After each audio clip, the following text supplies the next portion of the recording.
గుంటూరు జిల్లా వైసీపీ ఆఫీసులో 79వ స్వాతంత్ర్య వేడుకలు ఘనంగా జరిగాయి. మాజీ మంత్రి అంబటి రాంబాబు, ఎమ్మెల్సీ చంద్రగిరి యశరత్నం, మాజీ ఎంపీ వేణుగోపాల్ రెడ్డి జాతీయ జెండా ఆవిష్కరించారు. మాజీ మంత్రి అంబటి రాంబాబు మాట్లాడుతూ పులివెందుల, ఒంటిమిట్ల జరిగిన ఎన్నికలు కుట్రలు, కుతంత్రాలతో జరిగాయని ఆరోపించారు.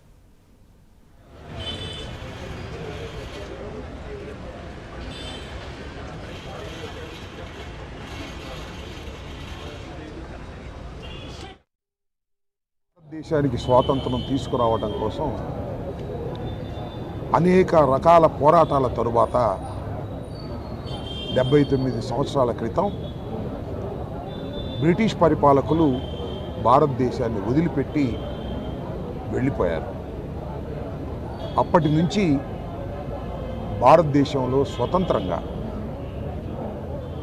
మనమే పరిపాలించుకునేటటువంటి ఒక చక్కని పరిపాలనని మనం తీర్చిదిద్దుకున్నాం.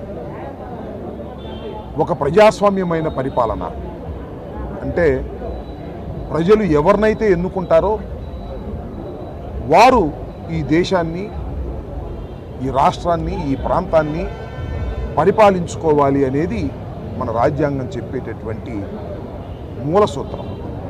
అంటే ప్రజలు ఎవరినైతే కోరుకుంటారో వారే పరిపాలకులుగా ఉండాలి. దురదృష్టం ఏంటంటే ముఖ్యంగా మన రాష్ట్రంలో